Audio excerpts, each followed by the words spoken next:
अस्सलाम वालेकुम। तो प्यारे बच्चों, शतरंज का आगाज़ आज से 1500 साल पहले हिंदुस्तान से हुआ।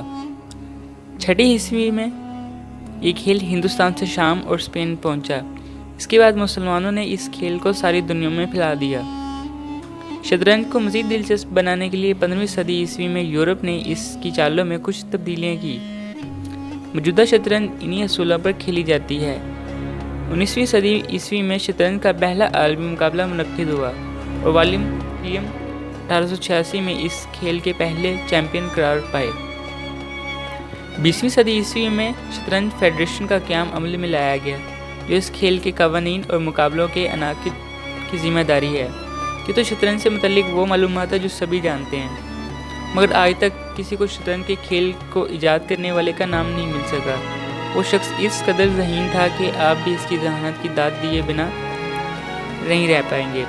किस्सा यूँ है कि जब शतरंज का खेल इब्तदाई दौर में चंद लोगों तक महदूद था, तो इस वक्त के बादशाह को इस खेल के बारे में बताया गया, जिस पर बादशाह ने खेल बनाने वालों को अपने महल में दावत दी और कहा कि इस खेल को मेरे सामने खेला जाए। जब शतरंज की बाजी ख़त्म हुई तो बादशाह को ये खेल बहुत पसंद आया। इसने खुश होकर बनाने वाले से कहा कि मांगो, क्या मांगते हो तुम्हें तुम्हारी मर्ज़ी की दौलत से नवाजेंगे।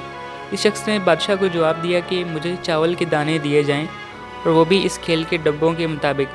पहले डब्बे में चावल के 2 दाने रखे जाएं और फिर हर डब्बे में इसकी तादाद 2 गुना कर दी जाए। ये सुनकर बादशाह और दरबारी हैरान रह गए। बादशाह ने कहा कि हम तुम्हें इनाम से नवाज रहे हैं और तुम कुछ चावल मांग रहे हो, एक दफ़ा फिर सोच लो। इस शख्स ने जवाब दिया कि बादशाह सलामत, मुझे तो बस यही चाहिए, अगर आप देना चाहें तो ठीक है, वरना रहने दीजिए। बादशाह ने अपने वज़ीर-ए-आज़म को हुक्म दिया कि इसकी शर्त के मुताबिक इससे चावल के दाने अदा किए जाएं।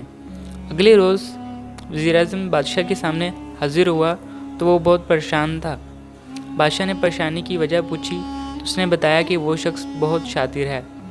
हम जिसे मामूली इनाम समझ रहे थे, वो इस कदर ज़्यादा है कि हमारी सोच और रियासत बेचकर भी पूरा नहीं किया जा सकता।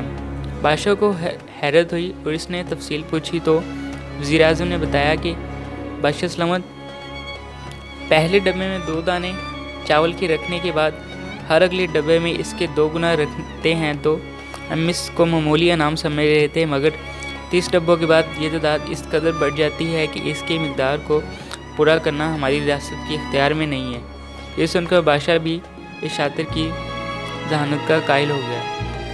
तो बच्चों, ये थी आज की कहानी। उम्मीद है आप लोगों को पसंद आई होगी। अल्लाह हाफ़िज़।